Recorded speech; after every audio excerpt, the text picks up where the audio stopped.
is Hidden Killers Live with Tony Brueski, Stacey Cole, and Todd Michaels. 20 years after Scott Peterson was branded one of the most hated men in America, the cheating husband who dumped his pregnant wife in the San Francisco Bay, the LA Innocence Project has thrown a legal grenade into that story. And we've talked about this last year when this started. It continues on this year. They filed a 600-page post-conviction petition that doesn't just question his guilt. It accuses police and prosecutors of destroying evidence, hiding witnesses, and building a case on bad science. The petition claims the state's own expert has recanted. Key evidence was torched after a secret meeting, and 15 witnesses who saw Laci alive were ignored. If even half of what in this filing actually holds up, California may have to ask itself a very uncomfortable question. Did they go after the wrong guy? Did they execute a character instead of proving a murderer? Bob Motta, defense attorney, host of the podcast Defense Diaries, joins us to discuss these new filings with the LA Innocence Project, all of the new data that has come to light, the new accusations that are being made against the principle of the story itself. Bob, there's a lot here, and I want to work our way through it, but I want to get your take on this. What drew you into this? What made you go, oh, maybe there is something here initially as a defense attorney? Probably the length of the petition. Yeah. Like when I saw that it was 600 pages, I knew that they had done some serious work. So, and this thing dropped in August, and I hadn't really looked at it because it was massive. And then I told Allison, who's my co-host over on our channel, I'm like, we got to look at this thing and see if it's got any legs. And we did. And, you know, the one thing that we like to explain to people initially is that there are many, many, many Innocence Project organizations around the United States. So this was not the Innocence Project. Yeah. This is the LA Innocence Project. I think that Scott Peterson's sister happens to work with them. So there were some things where, you know, people can say, oh, well, she's a crackpot. I would probably argue that she's just passionate about, you know, her brother in the case. So, I mean, that could be looked at both ways. But ultimately, yeah, the length of it is what really drew me in, because I figured that there had to be some new stuff that they pulled up. And, you know, right away and I'm sure we're going to talk about it with their first claim, you know, it kind of sucked me. And so yeah, from there moving forward, it's, you know, it was worth a look.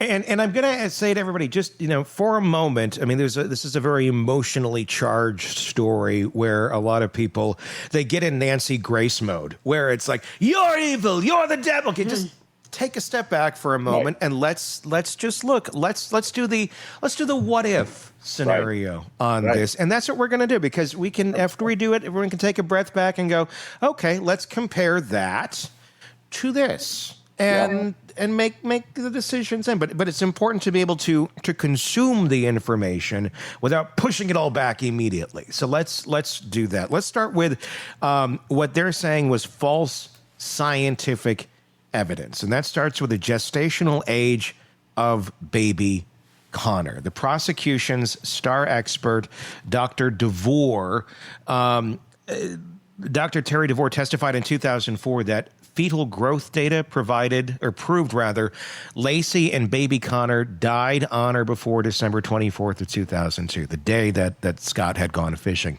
In 2024, shown modern NIH and WHO fetal growth standards by defense expert Dr. Peter Dubé of Harvard, DeVore recanted his original statements under oath. He now says that the new data shows Connor died approximately what he believes to be January 1st through the 5th, when Scott was already under police surveillance, making him physically incapable of committing the murders. Let's talk about that piece right there. Does it make him physically incapable of committing the murders? I mean, this this is a big piece if it, in fact, can be proven. And you have an original expert now coming back and saying, I might have been wrong. Yeah, I think. Oh, sorry. Go. T. Yeah, I mean, what is that? What I mean, we saw that recently in the Ellen Greenberg case with the medical examiner saying, I might have been wrong. What is this? Does this change anything here with the original expert even coming back and saying this? Yeah, and I think another thing that I want to add to kind of you're like, you know, everybody take a breath. Everybody just, you know, like we're not freeing Scott Peterson based on this thing. Even though there is an actual innocence claim, which is claim 14, the reality is that thing's not getting granted. They're not just walking him out of prison. The best that could happen is that he's going to get an evidentiary hearing, which I know we're going to talk about. But I just want people to understand that really what this thing is about is, did he get a fair trial? It's not so much about innocence or guilt, okay? It's evaluating whether or not this dude got a fair trial. And as we know, every single citizen in this country, if you are arrested, you have an absolute unequivocal right to a fair trial in this country. So that's what this evaluation is. So while people may be furious, right? All right. So as far as DeVore goes, in and of itself, it's not enough, because I think that the counter argument from the state, if they're forced to respond to this, which is going to be the first step in this thing, is whether or not it's a definitive time in terms of, even with the DeVore's recantation, because he essentially initially said, you know, that in his estimation, based on the femur length, okay, which was at 64.5 millimeters in 1984, there was a study that was done, and that's what he was relying on. So this is a 2004 case. He's relying on some really old research. And obviously what happened in the interim is there's been better research that's come out. As we know, our scientific methods and techniques and, you know, all of the science improves over time. We see it with basically every area, especially with DNA. We've improved in half a century, basically. Exactly. So, you know, when they come out with this new kind of gestational age, and the study now says that Connor's gestational age equals 34 weeks, whereas with DeVore initially, it was 33 weeks in 1 day. Okay. So now it's 34 weeks in 6 days. So that would put the date of death at January 5th of 2003. Okay. Or 2000. Well, yeah, actually 2003, because it would have switched into the next year. So they then, after they come up with this with the new expert, they then go back to DeVore, and as you said, they said, here, man, like this is the new data. This is the new. Okay, this is what you need to be looking at. He looks at it, and he absolutely turns around and says, yes, that changes my opinion. And he goes so far as to write an affidavit, and he says, if I were to testify today, this would be my new testimony. So kind of the mean or median date of death, if you kind of stick it right in between the two, his original date of the 23rd and now the 5th, well, you'd stick it at January 1st, 23rd. So why is that significant? Well, it's significant because Peterson's truck and boat was impounded on the 26th of December, never returned. Peterson was under constant police and media surveillance after the 24th of December. And there's no evidence that Peterson could have committed the crimes on December 28th or later. I mean, the guy was under the microscope. Yeah. So what it really does is it completely undermines prosecution's timeline theory, which is big, you know. Yeah. But now, will the state, if this goes to an evidentiary hearing, find their own expert and say that this is incorrect? Probably. You know, that's why this would become an issue for a jury, an issue of fact for a jury to figure out, all right, who do I find? But I'm telling you, having the guy that one of the jurors unequivocally said, for me, the Dr. DeVore's testimony about the Connor's age was the smoking gun. You know, I mean, like, he was seen as a very, very powerful witness for them. And if you've got the guy who testified for the state now testifying for the defense, and recanting what he said then, it's going to be impactful because they're going to be able to get that on, and they're going to be able to get him on. So, I mean, that in and of itself, that one piece is significant in terms of, again, thinking about what did he get a fair trial? If that was incorrect in terms of the information, and you've got the doctor who testified to it, and he's now saying, yeah, I screwed up, you have to take that into consideration in terms of whether or not he got a fair trial. It essentially would mean that Laci was still alive for longer than what the original timeline was, meaning that Scott didn't kill them on or before the 24th, out on his little boating expedition, that someone else or somebody or something else killed them and then put them out in the lake, when it would have been impossible for Scott to have done that because he was already under surveillance, that basically they would have already been missing, or she would have already been missing. She was pregnant. It wasn't like they were carting this child around. The baby was in her. Right. And she would have essentially, it's looking at the possibility that, well, was she abducted? Was she still alive, still carrying the baby for this extra basically week? And then she was dropped in the lake. That would be, I mean, that's a kind of a big thing. But like you said, are they going to find another expert that's going to say, well, there's room for error here? We are talking 33 weeks to 34 weeks and 4 days in a gestational period. I am not an expert in this area whatsoever, but I don't, is there room for error there? Do we all grow at slightly different rates a little bit? I mean, could that be just kind of on average, this is where it would be, but I mean, do we know? I mean, do we have a starting point on the science, or do we have a starting point knowing this is exactly where the baby was on December 23rd or 24th, as to be able to compare it, with what it would be if we're at 34 weeks and 4 days? Do we even have that measurement? Is that something that is medically available from her, OBGYN or anything when she was, getting her checkups and things of that nature? Yeah, I mean, there's studies out there. The new studies, there was studies between 2014 and I think it was 2022, and there's this intergrowth 21st and NICHD, which respectively were 2015, 2022. And there was another 2017 study talking about the longitudinal studies tracking thousands of pregnant women with modern ultrasound. And so what Dublé does is he uses the new studies. That's how he comes up with the 34 weeks and 6 days. I mean, naturally, there's going to be argument that is not that January 5th is not an in stone date. The point is here, yes, there can be movement in there, right? I mean, I don't know that you're going to be able to pinpoint a day, but what this does is it pinpoints a time frame, which puts it past the 23rd. So, because the 23rd is what had them just alive. Right. I mean, he's alive. He's got the ability to be able to do what they're saying that he did. So just moving that, goalpost down the field a bit is creating, in the defense's estimation, a potential for reasonable doubt.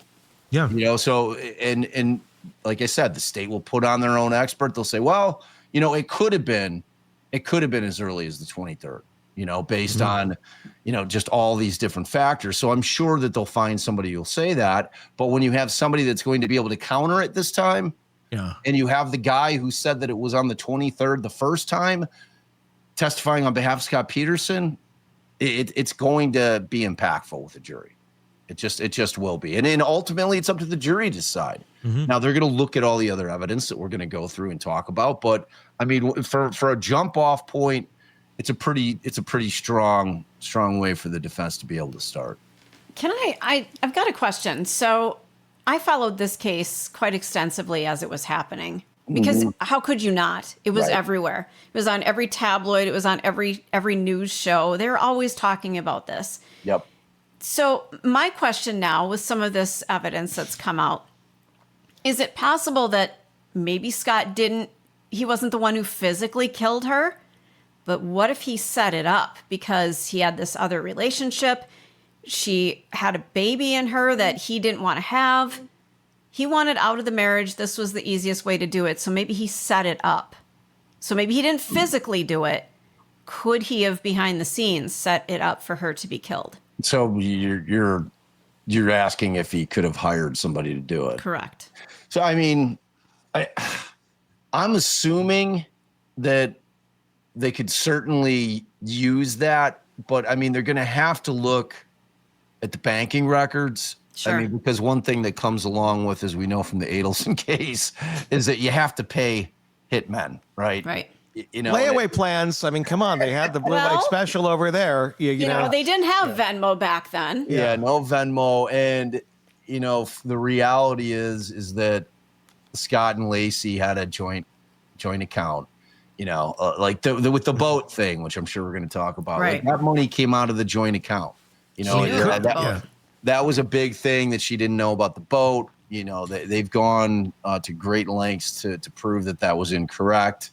You know, Scott had said that she had been out to the warehouse where he had stored the boat on the 20th of December. There's another witness that verified that she was there, and the boat would have been like unmissable if she was there, you know? So, but in terms of whether or not I think that they'd be able to prove up that it was Scott paying for somebody to do it, which the end result legally is that it's as if he did it. So there's no difference, because that was always my theory on Murdoch.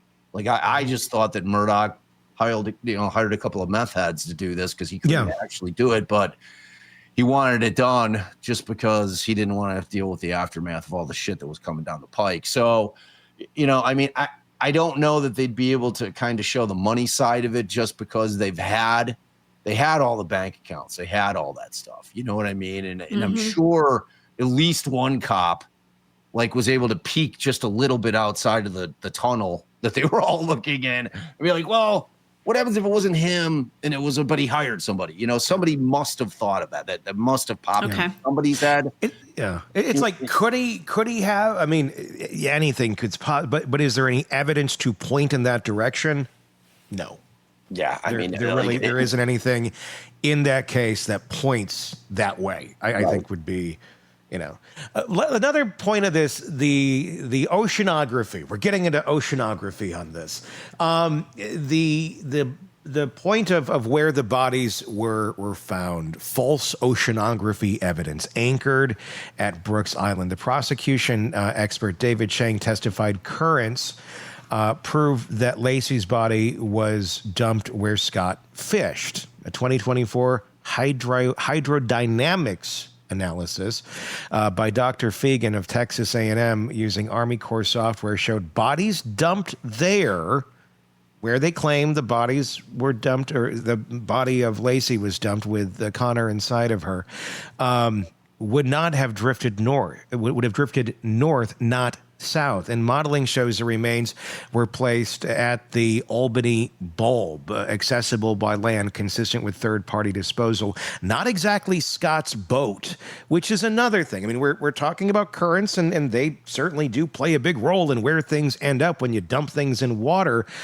To back this up now and say, well, again, it's another big piece of the theory of what happened. And if he dumped the body over here, then it naturally went that way. And the jury was told, well, they would have floated this way. But actual data, actual facts that show where the currents were going proves that wrong. That's another, I guess, feather in the cap of the defense of Scott Peterson 2.0. Yeah. I mean, Chang testified that essentially that the bodies anchored right where, right in the middle distance between Berkeley Marina and Brooks Island, precisely where Peterson was fishing on the 24th. So again, and if you listen to any of the jurors, and the prosecution argued this, they're saying, hey, look, if Dr. Chang is to be believed, then Scott Peterson is a murderer. It's as simple as that. And, there's a juror on record saying it's exactly where he was fishing is where the bodies turned up. That was the bottom line. So, yes, that was a pivotal piece of evidence for the prosecution in this case. So, the problem with Chang's methodology in terms of what the defense's expert is saying is that he ignored those tidal currents, saying that they would not play a role, and they would. And he used predictive wind data not actual measured data. He never studied body movement in the water. He couldn't reproduce the trajectory for Laci's body. And he also admitted on the stand that there were large uncertainties and that error bars could be substantial.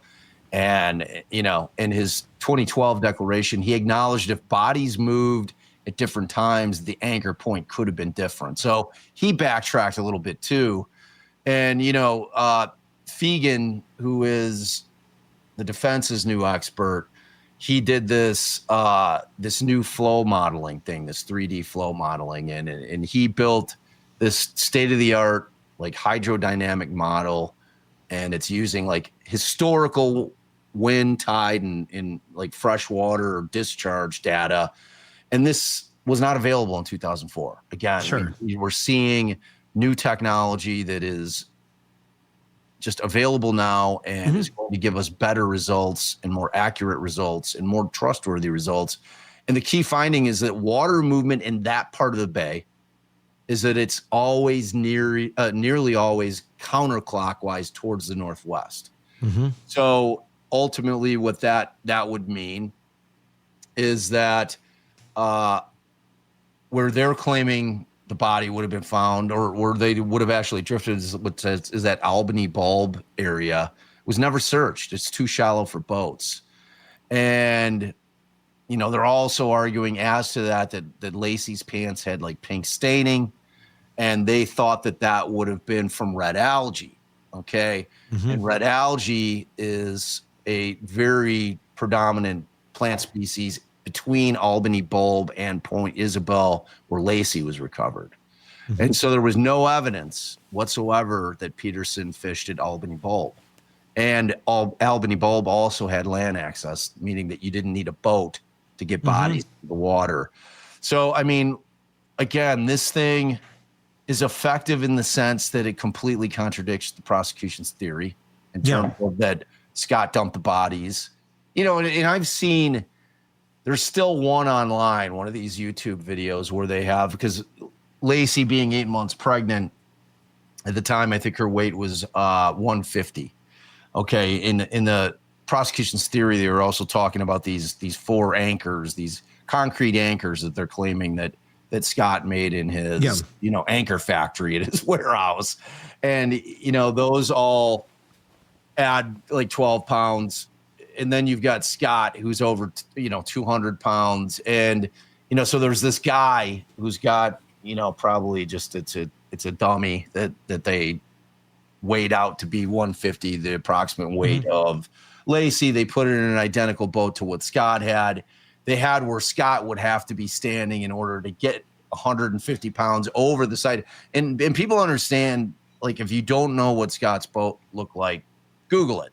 This is a small fishing boat. This isn't a big boat. This is a very small boat where you've got the outboard motor, and you're sitting back and you it's a small boat. Yeah. It's a very small boat.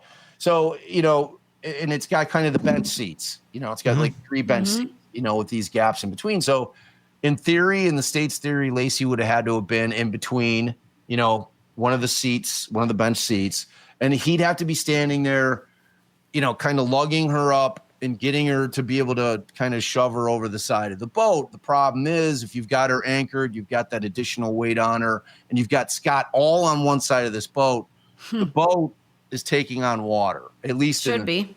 Right? Because it's that small of a boat, to the point where the thing submerges. So again, and if this guy gets a new trial, you can bet your ass they're going to recreate that again, because it's powerful. It's powerful evidence. And the thing that, like, I always thought the counter argument is, how fucking stupid do you have to be to make your alibi where you're dumping the bodies? Because there was no mystery. Right. Like, Scott was always very honest about where he was fishing. Exactly. They saw him get into the marina because there's a card thing that you have to put in, and there's a gate that goes up. They know he was there. Like, well, that kind of fucking moron. Let me ask, dump his wife's body, his pregnant wife's body, in the place that he's fishing, when ultimately he would have to know that he's going to be looked at as the perpetrator here. And you would, like, even if you know nothing about anything in terms of the ocean and oceanography, you're going to think, well, fuck, man, the tide, if for whatever reason she surfaces, is going to pull her back in. Mm-hmm. You know, like it's just, and you would think that they're also going to dive around there. Let me ask you this in terms of the timeline, because this is making sense in my head. Tell me if it's accurate. He said we knew early on. We knew right when the investigation started, when he reported them missing and all that. It came out pretty quickly that he said he was out there fishing. Right? That was publicly available knowledge at the beginning of this investigation. So if someone else did do this, if someone abducted Laci and then killed her several days later, they already knew where to dump her to make it look like Scott did it. It's an interesting point. Yeah, I mean it's the main point. You know, if the Medina burglary people had anything to do with it, and this thing blasted it was absolutely put out there immediately. You know, in terms of what his alibi was. So it kills this whole story of, I think a lot of, and I too have sat on it too, where it's like, yeah, but I mean, he went fishing out here and there's the anchors and there's all this. Yes, but that was all publicly available. And if you already abducted and you're going to kill this woman and you don't want it to look like you and you want your suspect that's already built into this, go dump the bodies where he said he was. 100%. But how many burglars turn into murderers? I mean, if they were just looking for some jewels or something, would they have turned into abductors / murderers? I mean, what are the odds? That's a great point. And no, I mean, typically if they're in the house, and the reason that they're burglarizing homes on December 24th, right, is because people are out of town. Like they don't want conflict. They're just coming in to steal shit. It's like Home Alone. Right. Yeah. Exactly. Which is what I've always pictured these two guys as being, you know, Daniel Stern and Joe Pesci, you know, like just like two bumbling fools. Yeah. But I think what ultimately the theory is that they were in the process. They were out by the van. Laci approaches them and is like, "What the fuck are you doing? You know, are you burglarizing this house? I'm calling the police." And like that force them to grab her into the van in order not to get busted. So I you know, and ultimately, I want to talk about that because that's another big part here. There's newly surfaced witness RZ in a 2024 sworn affidavit confessed to participation in the December 24th Medina burglary, which was across the street from the Peterson home. He says now that a pregnant woman with a dog matching Laci confronted them.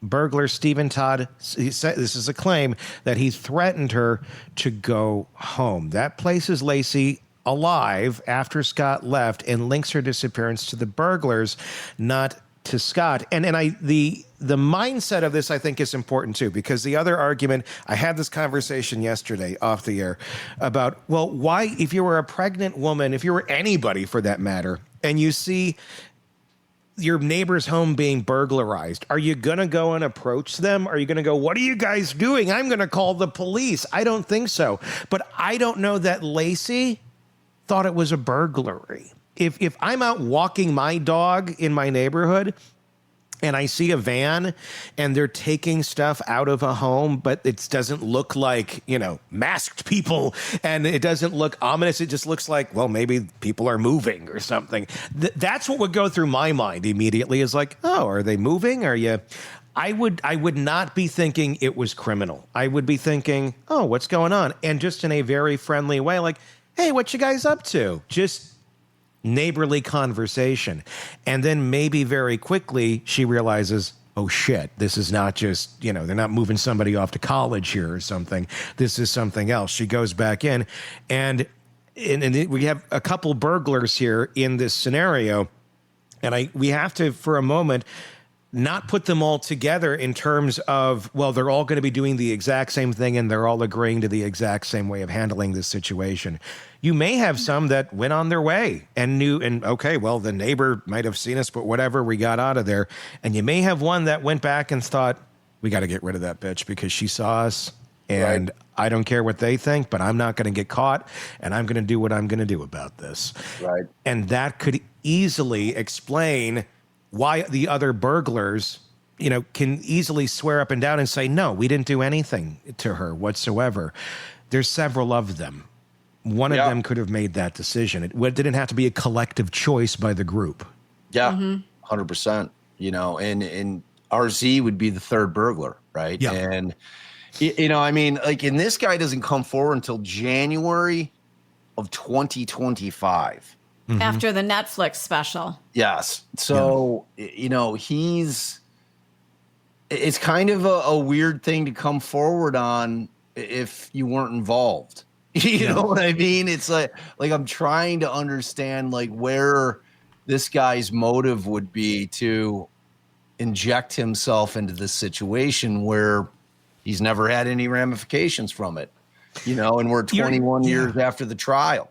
He's essentially injecting himself to something where he could have ramifications. Yes. About it. I think he would absolutely have ramifications. It doesn't mean that he's just going to be like, well, I had nothing to do with this murder, but maybe this happened over. You are going to be looked at closely. Just because you're saying this aloud doesn't mean what you're saying is accurate, because it can also be looked at as, I'm not saying he did this, but I am saying if you have a guilty conscience, sometimes just pieces of the truth slip out, just little nuggets. And if you want someone else to get caught for this, even though it might be you, you may put little nuggets out there. So I'm going to drive the narrative over here because it looks like people might be getting a little too close to the sun over here, which could be the truth. There's a lot of ways that could be taking place. And it's a very odd behavior, 22 years plus, to come out and make this statement when your life has moved on and you have, you're in the clear. You're in the clear. Man. Yes. Right. Because look, there's a statute of limitations on burglary, meaning not on murder. That's right. There's no statute, because this would be felony murder. Wherein you're in the commission of committing another felony and a murder happens. Doesn't matter if it's by your hand. If you're with a crew, if somebody kills that person, you're on the fucking hook as if you pulled the trigger yourself or whatever the means was by which Laci ended up dying. So RZ's statement is weird. It's again, his quote is, a pregnant lady from across the street came over and confronted them. Yeah. Which is a little more that, if Laci's walking around, she's 8 months pregnant, she's probably feeling safe in her neighborhood. There's probably a lot of eyes out there, and she probably been like, well, what are you guys doing? Because, they took the safe out of the house. Yeah. It wasn't just them with a bag with candlesticks and the silver, they were moving the safe out of the house. Yeah. And, if she goes up to him, she's like, what are you doing? And like you said, T, they're like, go home. You didn't see shit, the dog's barking. And, at that point, you've got to look at RZ's statement. There's Todd, who's one of the other burglars. He makes a call from inside the Medina's home asking for help. They call this Adam Tenbrink asking to help for getting stuff out of the house. And Todd tells Adam that they were seen by somebody during the burglary. And by the time Todd calls Adam, he'd already burglarized the house several times, meaning in and out. Mm-hmm. You know what I mean? So then Pierce, who's the other guy, told the defense investigator, Carl Jensen, that Todd started the burglary on December 24th and then returned with Pierce for the safe on the 25th, not December 26th. And so when Pierce reported to the jail to serve the sentence, he was told that he did not need to serve any time. So that's weird. And then you got Medina's declaration from 2023. And he's saying that they saw a mail sticking out of the mailbox on December 25th. Medina told an officer that the burglary occurred December 24th because no mail would be sticking out on December 25th or 26th. Right. So they left before the mailman came on December 24th. Okay, and that morning he saw a suspicious white male on a bicycle, a flannel shirt, slowly riding past, and then he circled the block to check. And then Susan, his wife, her 2023 declaration is that police detective told her that one of the burglars admitted to making a call from inside her home, and then she corroborates the other account of Todd calling from inside the house. All right, so. Which you're going to be able to look at the fucking phone bills, man. You're going to see when the phone calls. And again, the significance of this is that the state had this on the 26th. They said this happened on the 26th. And, this is a big point of contention here because the 26th is, that takes away any kind of third party suspect argument by the defense. Garagos continued to try to argue and did fervently throughout the trial.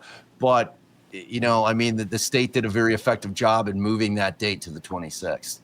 So Jeannie in our chat brought up an interesting point, and I do remember this, and I just want to throw it out there. Didn't he tell his girlfriend, I forget her name right now off the top of my head, that he was a widower? I mean, he was setting up this weird story. And somebody else in our chat mentioned, too, that didn't Scott say that he was initially golfing? I don't quite remember that detail. That's bullshit to a girl. It doesn't have anything to, it doesn't really matter what he told the girl. He's not going to be like, well, I'm cheating on my wife. I'm out golfing. I'm doing he also said he was like in Paris or something too. True. It's just bullshit. It has nothing to do with that's Scott's set of lies to keep his relationship bullshit afloat. Right. It doesn't really connect to the actual murder itself. Or the disappearance of Laci. Now, it's completely fucked up that your wife is missing if you had nothing to do with this and you're still trying to maintain this ongoing affair over here. That says a lot about your mental state and how fucked up you are in the head, that you're not just like, I cannot fuck this affair right now. Like, I just need some time away. You're like, no, I'm going to actively keep doing this. That shows a total fucked up personality disorder. Yeah. But it doesn't necessarily tie into his alibi, because those alibis weren't to police. They were to a girl that in her world has no idea any of this shit's going on around him. Yeah. I think, dude, yeah. And it's not just your wife, it's your 8-month pregnant wife. And your 8-month pregnant wife. Right. Yes. Right. It shows like quite a fucked up brain if you're able to do that. Want more on this case and others? Then press subscribe now and don't miss a moment of true crime coverage from Tony Brueski and the Hidden Killers podcast.